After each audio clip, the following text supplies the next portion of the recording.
네, 안녕하세요. 지금부터 현대 그리고 그 이후에 대한 내용에 대해서 한번 이야기를 해보도록 하겠습니다.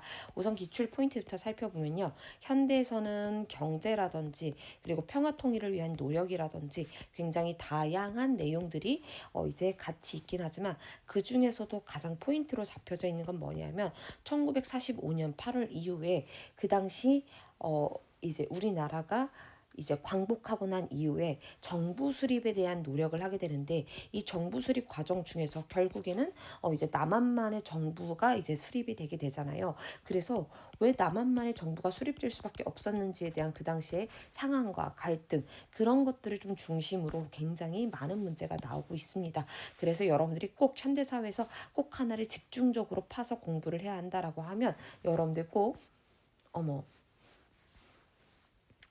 여러분들 꼭 이 부분을 확인해 주시면 좋을 것 같습니다. 자, 첫 번째 2025년에 대한 문제를 한번 살펴보도록 하죠.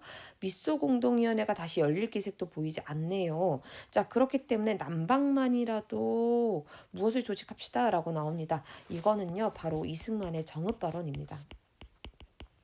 이승만의 정읍 발언은요 언제 있었냐면 바로 1946년에 이제 좌우합작 이제 7원칙 발표 이전에 있었기 때문에 다는 가 1번이라고 볼 수 있겠죠. 다음 자료가 발표된 배경으로 옳지 않은 것과 관련해서 나오고 있네요. 자, 여기도 보면 똑같습니다.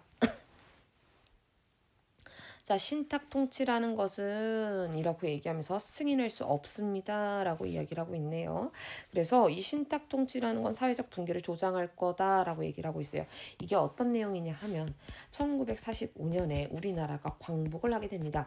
근데 중요한 건 광복을 하기 직전부터 그 당시 이제 소련 그리고 미국 등 이제 이런 나라들은요 일본이 떠나가고 난 자리에 이 한반도를 어떤 식으로 통치하고 어떤 나라를 만들 것이냐에 이제 대한 굉장히 많은 논의가 이루어지고 있었어요. 그 과정 중에 일본이 이제 패전을 하자 여기 소련을 중심으로 한 군정이 여기는 미군을 중심으로 한 군정이 들어서게 되는데 이 과정 중에서 결국에는 소련, 미국 그리고 영국까지 합쳐가지고 모스크바 3국 외상회의를 이제 85년 12월에 이제 진행이 되게 됩니다. 그래서 모스크바 3국 외상회의에서 어떤 것들을 결정하게 되냐면 아직 한국은 노예 상태에서 벗어난 지가 얼마 되지 않았다. 식민지에서 벗어난 지가 얼마 되지 않았기 때문에 신탁 통치라고 해서 대신 통치를 해주는 이런 5개년의 통치를 이제 우리가 이야기를 하고 난 다음에 그 이후에 통치를 하자라고 이야기를 했던 거예요. 근데 이 5개년 통치를 주장했던 거는 미국이 주장을 했던 바인데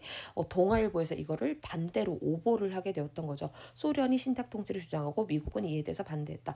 그러면서 결국에는 엄청난 파장을 불러일으키게 되면서 이 모스크바 3국 외상회의의 결과에 따라서 그 당시 우리가 흔히 말하는 좌와 우익의 갈등이 심해지게 됩니다. 이 좌우익의 갈등들은 결국에는 정부 수립하는 데 있어서 계속적인 장애물로 이제 나타나게 되고요. 결국에는 이 계속적인 장애물로 인해 가지고 1차 미소 공동위원회라든지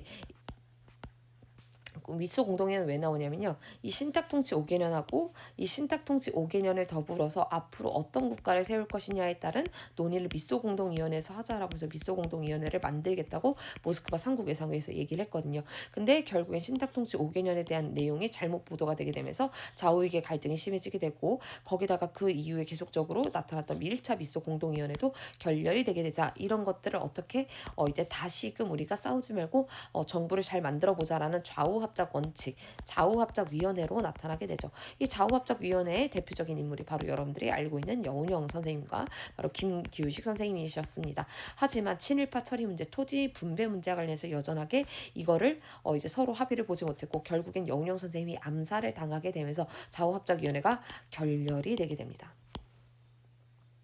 자, 이런 식의 결렬이 되게 되자 결국에는 2차 미소 공동위원회로 이루어졌지만 이 2차 미소 공동위원회도 또 결렬이 되게 되고 결국엔 유엔에 이 문제가 상정이 되게 되면서 우리가 흔히 말하는 이제 남한만의 단독정부 제헌국회가 수립이 되게 되고 이승만이 초대 대통령으로 나타나게 되었다라는 것들을 여러분들이 이야기하고 있을 이제 이해하고 있을 것이라고 생각하고요. 자, 조선 건준이를 조직하고 위원장을 역임하셨네요. 자, 좌우합작 운동을 했다라고 얘기를 하고 있습니다. 바로 여운형 선생님입니다.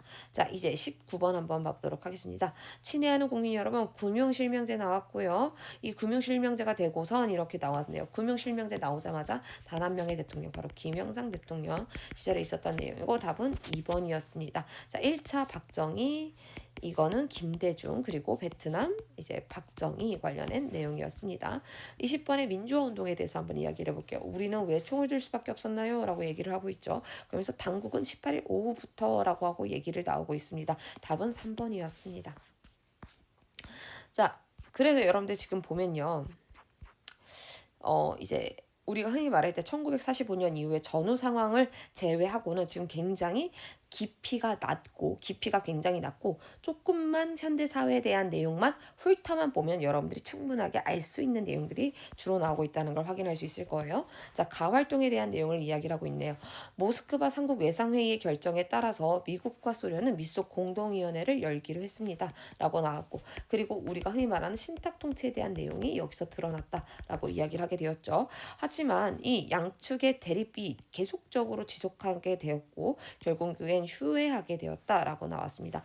그래서 여운형과 김규식은 야, 더 이상 휴회해서는 안 돼라고 하면서 미소공동위원회 재개를 촉구하고 좌우익의 갈등을 무마시키기 위해서 이러한 이제 내용을 하게 되었고요. 결국엔 우리가 흔히 말하는 좌우합작위원회에서 좌우합작 7원칙을 발표했다라고 해서 여러분들 답은 2번일 것입니다. 지금 보시면 여러분들 지금 19번에서 했던 이 내용들이 지금 어디로 또 이어지고 있나요? 여러분들 지금 보시면 여기 그리고 여기로 이어지고 있다라는 것들을 충분하게 확인할 수 있을 것 같습니다. 자, 가시기에 있었던 내용으로 옳은 것은 이라고 나왔네요. 발췌기원 4.19 혁명 전이죠. 국군의 베트남 파병 바로 여기 맞습니다. 자, 유엔 동시가 나머지 건 다 여기 있기 때문에 답은 여러분들 2번이 맞네요. 2번입니다. 자, 지금 보면 알겠지만 광복 이후의 상황 네, 광복 이후의 상황이 아닌 이상 대부분의 것들이 지금 굉장히 낮은 이제 그 수준으로 낮은 레벨로 여러분들 문제가 출제되고 있다라는 것들을 확인할 수 있을 것입니다. 자, 가나에 대한 주장에 대한 설명으로 옳은 것은 나는 통일된 조국을 건설하다가 38도선을 베고 쓰러질 연정 이러면서 얘기하는 건 김구 선생님의 이야기입니다. 바로 나는 남방만이라도 이거 지금 아까 2025년에도 똑같이 나왔던 사료였잖아요. 자, 이거는 바로 이승만 대통령에 대한 내용이었죠. 자, 그래서 여러분들 지금 보면 답은 여러분들도 이미 알고 있겠지만 두 번 다 4번입니다. 두 분 다 이제 두 사람 모두 다 신탁 통치 방안에 대해서 이제 반대를 하게 되는데요. 자, 한 번만 더 확인을 하다 보면 우리 아까 기억나죠? 이제 모스크바 삼국 외상위원회에서 이제 회의에서 신탁 통치라든지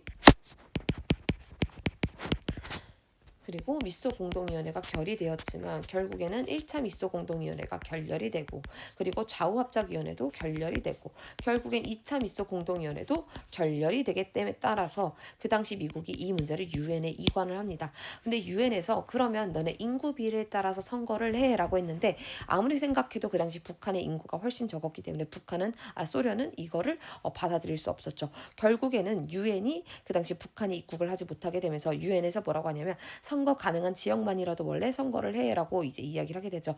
그러다 보니까 남한만의 단독 선거가 결정되게 된 것입니다. 이것에 반대했던 그 당시 김구 선생님은요. 이러한 나는 38도선을 베고 쓰러질지 언정 더 이상 단독 정부는 안 된다라고 얘기를 하면서 남북 연석회의라고 해가지고 우리 말하는 남북 협상을 하기 위해서 올라가게 됩니다. 남북 협상을 하기 위해서 올라가게 되었다라는 걸 여러분들이 한 번만 더 확인해주면 좋을 것 같다라고 생각을 하고요.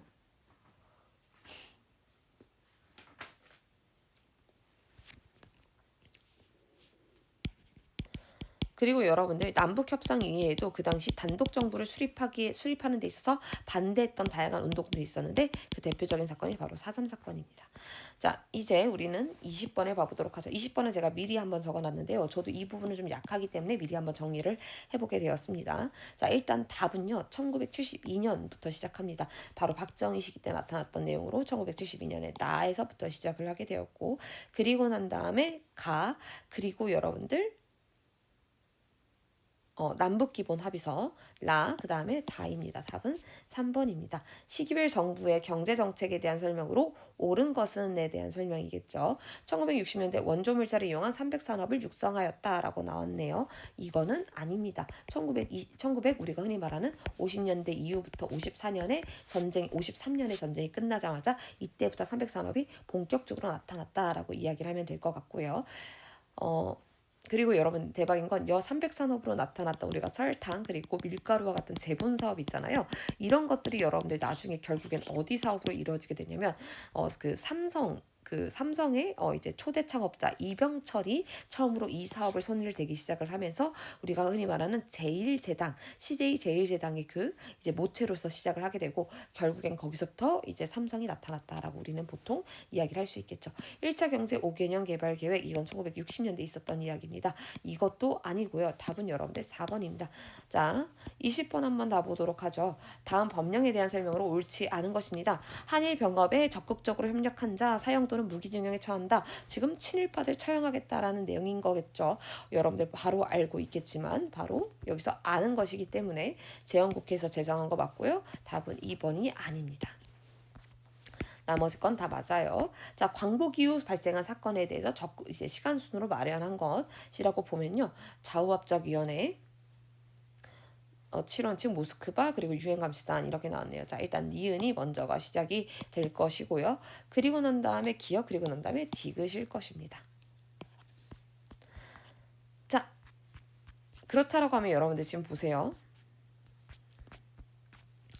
자, 광복 이후 이거 빼고 지금 19번 그러니까 2019년 문제 2020년 문제 21년 22년 지금 여러분들 22년 19년 아까 2020년이었나요? 이런 내용이 아니면 대부분이 지금 다 광복 이후의 상황에 대해서 이야기하고 있다는 걸 여러분들이 충분하게 확인할 수 있을 것입니다. 꼭 한번 여러분 광복 이후의 상황에 대해서 확인해 주면 좋을 것 같아요. 자, 이거는 여러분들 이제 기타 문제라고 제가 빼놨는데요. 사실상 시기별로 계속적으로 이제 하나의 시기로 단정 지을 수 없기 때문에 빼놓은 내용이었습니다. 인천 강화 병인양요 외교장관 맞죠? 전남 장흥 맞습니다. 답은 3번이었습니다. 몽골의 침입 8만 대장경 경파는요. 이제 해인사 합천군 가야면에서 나타났다라고 이야기를 하더라고요. 국내정에서 평양으로 천도하였다. 남진 정책이라고 얘기했던 거 기억나죠? 북진 정책 평양으로 이야기를 했고요. 신민의 평양에 있었던 내용이었습니다. 결국 답은 3번입니다. 강화도 조약 강화도 동학농민운동 전주 백정에 대한 거 진주입니다. 자, 이것도 한번 봐보도록 할게요. 개성의 경천사지 10층 성탑이라는 건요. 여러분들 이거는 우리 고려시대 때 있었던 내용. 경주 불국사 3층 성탑 751년 경덕왕 때 있었던 내용이었습니다. 경주 분홍사 오전성탑 이거는 선덕왕 시기 때 있었던 건데요. 결국엔 답은 4번입니다. 자, 다, 나, 가 순으로 있기 때문에요. 이 내용 한 번만 더 확인하고 나머지 내용은 여러분들 정답으로 맞고 있습니다. 자, 여러분 독립군으로 강대한 일본을 물리치는 건 역부족이다. 일본에 압력가할 수 있는 강대국의 도움을 호소해야 된다라고 나오네요. 무기 휴게된 공해가 재개될 기색도 보이지 않으며 38도선이라도 남방만이라도 임시정부를 세우자. 여러분 지금 이 사료 같은 경우 거의 지금 3번 정도 나오고 있어요. 이 사료가 3번 정도 나오고 있다라는 말은 꼭 여러분들 기출을 1번, 2번, 3번, 4번 이렇게 꼭 여러분들 봐줘야 된다는 의미를 하고 있는 겁니다. 이 내용은 바로 그 당시 이승만을 이야기하고 있다라고 생각해 주면 될 것 같고요. 20번에 대한 내용입니다. 이 20번에 대한 지역은요. 바로 공주 지역입니다. 공주 지역입니다. 답은 1번이라고 볼 수 있겠습니다. 자, 이제 13번 봐보도록 하죠. 2020년에 나타났던 내용인데요. 여기서의 답은 몇 번이 답안이냐 하면 바로 4번이 답안입니다. 상피제로 인해서 그 당시에 그 지역의 출신들을 전혀 뽑지 않았고요. 자, 14번도 한번 봐보도록 할게요. 자, 대안 설명으로 옳지 않은 것이라고 하면 답은 3번입니다. 당 오전이 아니라 당 백전입니다. 선생님, 그럼 당 오전은 언제 만들어진 건가요? 여러분들 우리 기억날까요? 개혁정책, 개화정책하고 난 이후에 강화도 조약을 맺고 난 이후에 조선에서 통리기무 아문이라든지 굉장히 다양한 뭘 하고 있었다고 했죠? 개혁을 하고 있었다라고 했어요. 그렇기 때문에 이 개혁에 있어가지고 굉장히 많은 돈이 필요하게 되었죠. 이 개혁에 있어서 많은 돈이 필요하게 되었는데 그때 당시에 급진계합파, 온건계합파는 서로 이제 이 개혁 자금을 어떻게 마련하는 것에 대한 방법에 대한 의견 차이가 있었어요. 온건개합파는 당호전, 그리고 급진개합파는 일본으로부터 차관을 배우자, 이제 들여오자라고 했었죠. 근데 결국에는 이제 온건개합파의 말을 이제 어떻게 보면 근데 이 과정에서 급진기아파가 일본의 차관을 받는 것을 실패하게 되면서 온건기아파 쪽으로 기울이게 되고, 결국엔 이것이 갑신정변의 또 원인이 되기 시작했다라는 걸 여러분들이 한 번 더 확인해 주면 좋을 것 같습니다. 여러분, 이제 우리는 현대부터 시작해가지고 지역통합, 시대통합에 대한 문제까지 한번 싹 봤는데요. 아까 여러분들 제가 지금 계속적으로 영상에서 강조하고 있지만 기출이 답입니다. 꼭 여러분들 기출 2번, 3번, 4번, 5번씩 봐서 이 기출을 중심으로, 예를 들면 하나의 문제를 가지고 있다면 이 하나의 문제에서 어떤 선지가 또는 어떤 선지가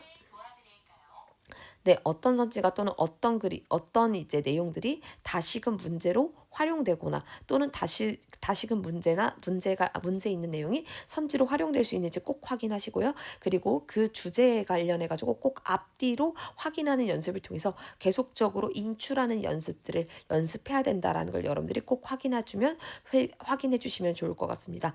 여러분들 너무나 고생 많았고요. 여러분들 2026년뿐만 아니라 여러분들의 앞길에 여러분들이 하고자 하는 모든 것들이 잘 이루어지기를 바라면서 오늘 영상 마치도록 하겠습니다. 고생하셨습니다.